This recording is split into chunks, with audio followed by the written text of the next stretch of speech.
The following is a production of Different Brains. Visit us at differentbrains.org. The following Different Brains content was funded in part by the Community Foundation of Broward and support from people like you. In this episode of Exploring Different Brains, we are the authors of our life. We write our story every day.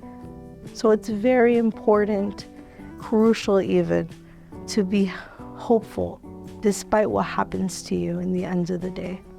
It's not what happens to you, it's what you do with it.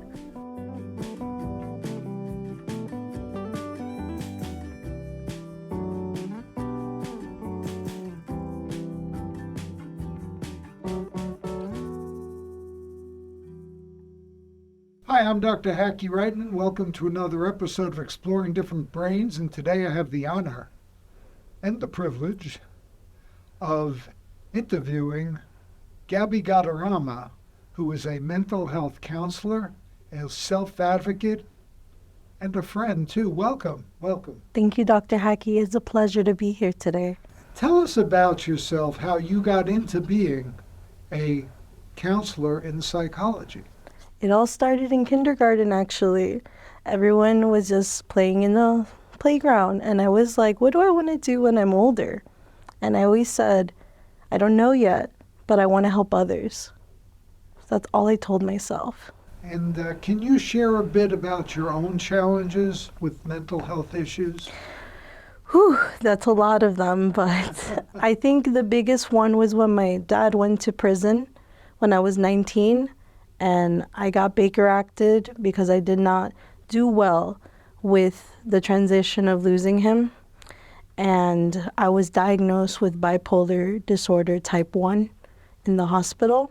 I voluntarily went to be Baker acted, and it was a challenge. And what is your most vivid memories from that era of your life? I felt very broken. I felt lost, and I felt incapable of living. And how did you journey to get where you are today? Obviously successful and doing well. A lot of support from others, but one day I woke up with purpose, and I prayed to God. I believe in God and a higher power, and I asked him for help. And then with that, I was able to help myself, and through the power of love of others, I was able to pick myself up. And you felt that the best way to help others, looking at your own experience, would be in the field of psychology? It helps tremendously, being empathetic and being able to relate to others with similar scars. What I like to use the theme of my life would be being a wounded healer. Tell us about some of the tools that you used as a self-advocate, what you used for your own tough times. I like to call them coping skills. But I could list a bunch of them, but honestly, the one that helped the most is mirror exercises and affirmations. Even if you don't believe in them at the moment, fake it till you make it really comes in handy. And just looking at yourself, trying to have that, connection with you. Eye contact, because eye contact was very difficult for me in the beginning when I was in the broken era. So challenging myself every day, looking at the mirror, trying to see what I see congruent with what is in reality versus mentally. Because there's a lot of mental chatter.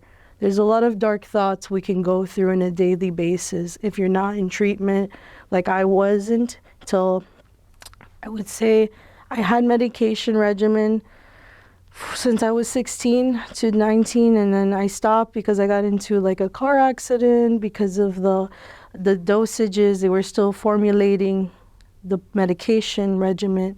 Then I was able to manage with my psychiatrist's guidance, and I trusted him. And thanks to that, I've been steady with medication till this day. What would you consider your lowest point?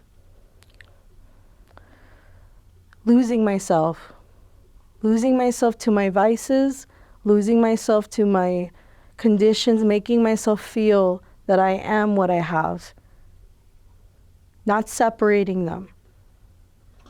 Well, one tool you haven't mentioned that I love reading. I love reading your wonderful, wonderful poetry. Tell us about how you got into poetry and something about your feelings about the poetry. Oh, I love poetry, as you know. I feel it's a way to connect with humanity. I feel like it's a way to communicate your story out to the world. It's a way to reach out.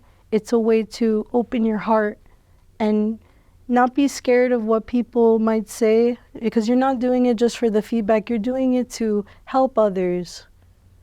For me, at least, when I write, I want to feel that I'm not alone. That's all it is, honestly, to help, to not feel isolated, and to build that human connection that we crave.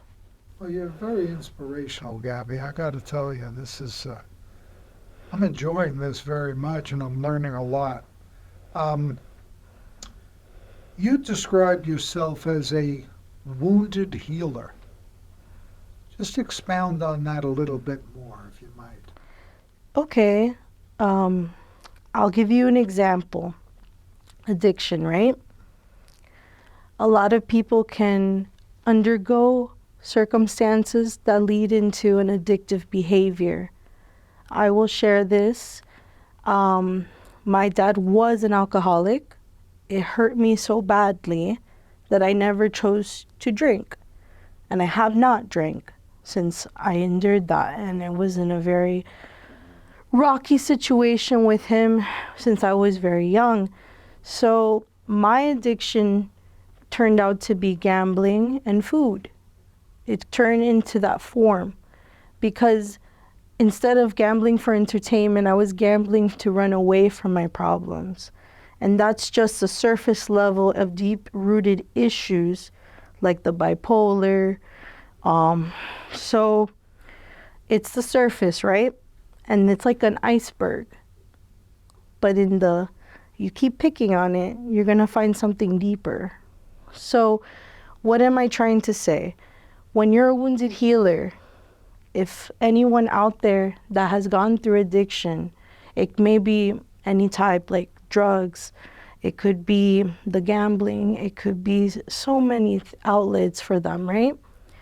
But if you haven't been in their shoes in a form of addiction, it might not speak to them. So those similar scars that addicts have, they can connect better. It doesn't have to be the same root, but it's nice to know, wow, that person knows the daily struggle, the daily dialogue I have with myself. Am I going to gamble today? Am I going to use today? Am I going to do the same pattern I'm trying to maybe break? And addiction has no face. We all have our battles. And that's why I like to say, as a wounded healer, be kind, because we don't know what we're fighting every day. It's a silence battle, Hacky. Gabby, what does bipolar disorder look like to the individual themselves? So, for bipolar disorder type 1, there are manic and depressive episodes. Mania looks like risky behaviors and a lot of impulsivity. So it could look like gambling, for example. It could look like drug usage, promiscuous acts. It can be, especially in Miami, risky driving and so much more. And then the depressive episodes, very isolated. It can look like feelings of hopelessness. It can be a lot of sadness, depressed mood, anhedonia, which is loss of pleasure in activities you like to do. Like it could be your coping skills like writing, reading, exercising, and you're not doing them.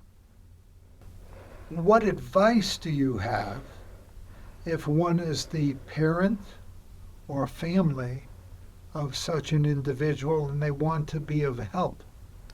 Seek treatment. Therapeutic services are available. Even consider psychiatry. Medication management is a big, big recommendation. It's hard to not have both combined. It's important to have therapy services plus the psychiatry, because the psychiatrist will work with the therapist. Is that for the individual or for the family member and the caring individual who wants to be of help? That's specifically for the individual, because psychoeducation can be learned from the individual through therapy that then they can bring in the family for family therapy sessions if necessary, if wanted.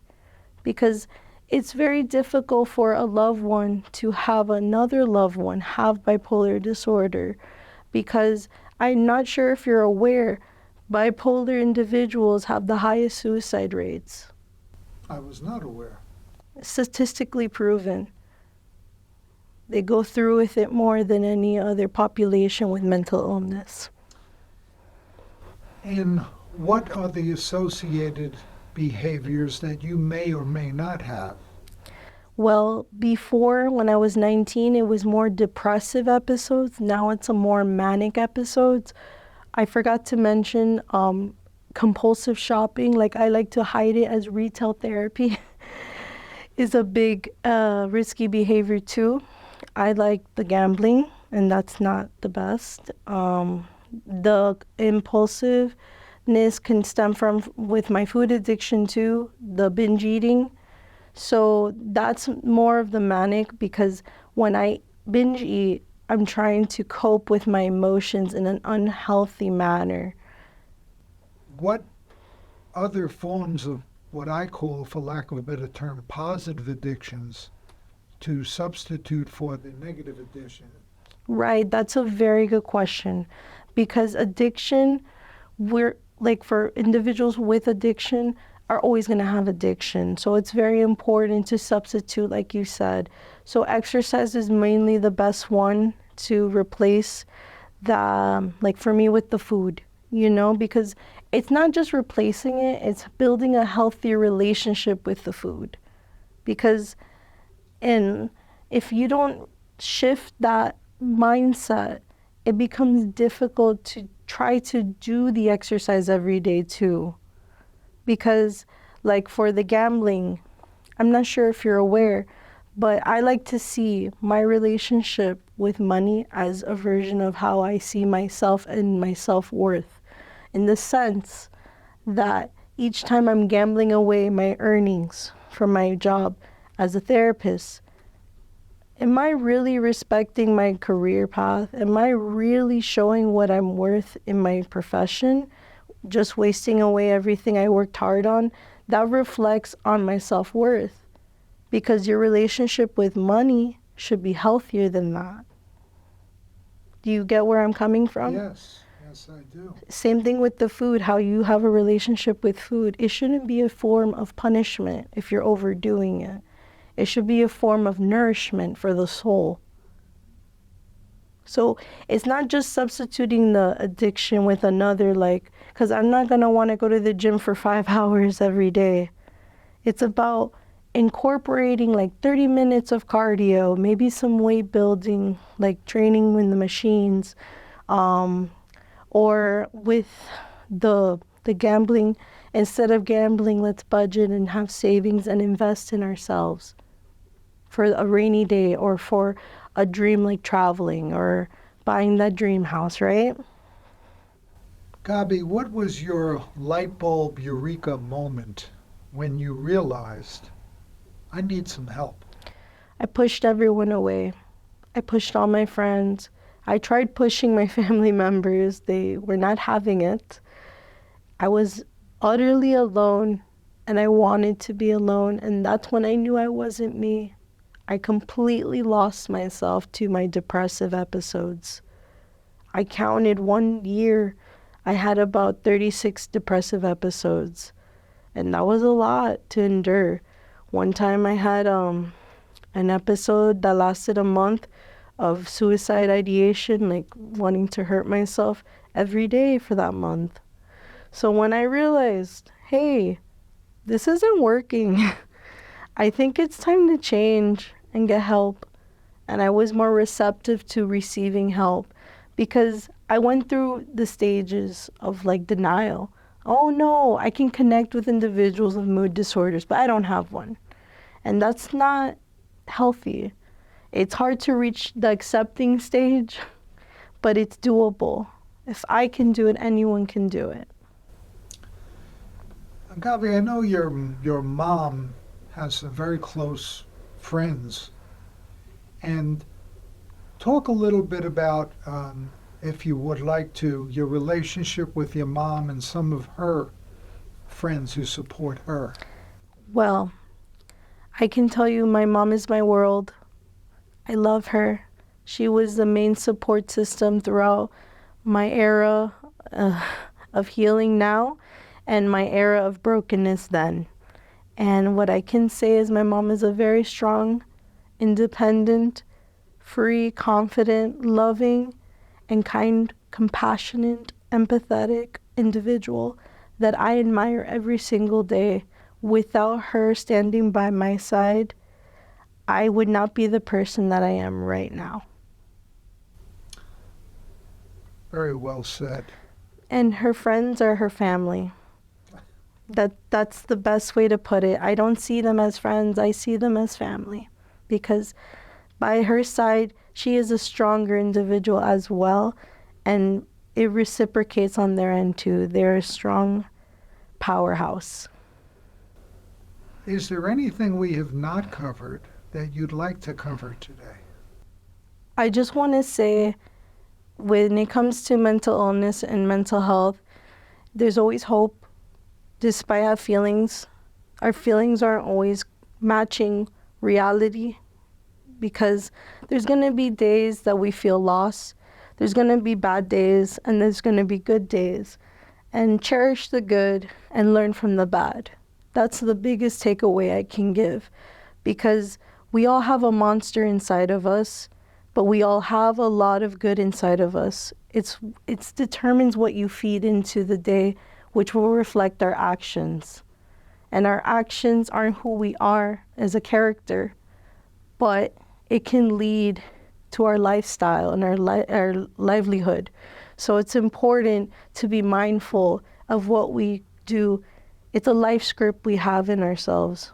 We are the authors of our life. We write our story every day. So it's very important, crucial even, to be hopeful despite what happens to you in the end of the day. It's not what happens to you, it's what you do with it. Gabby, I hope you wouldn't mind, but I would love to hear you read one of your poems. I am ready. So this one is titled Monster in Me by me. The monstrous sides of me pertains the following: my dark thoughts, depressive moods, gambling, and food addictions. I cannot seem to be set free and find this inner peace. My inner child is severely injured and refuses to love herself.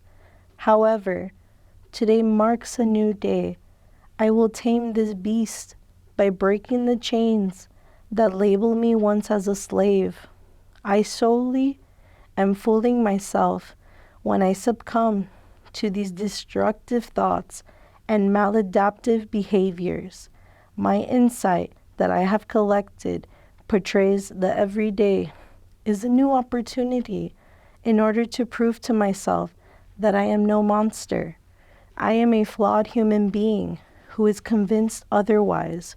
Why, oh why, must I continuously give up on myself? Simple. ... Must I stop believing that I can win?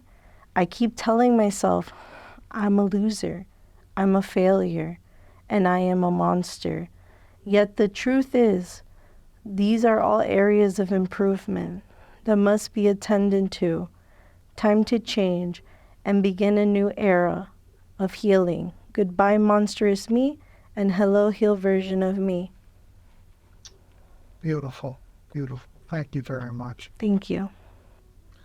Gaby Guardarrama, it's been such a pleasure to have you here today. We hope you'll come back, and I hope we get to read more of your poetry. You're terrific and you're inspirational, and you help a lot of people. Thank you, Hacky. And you're amazing as well. Thank you for having me. Exploring Different Brains is a production of Different Brains. Visit us at differentbrains.org.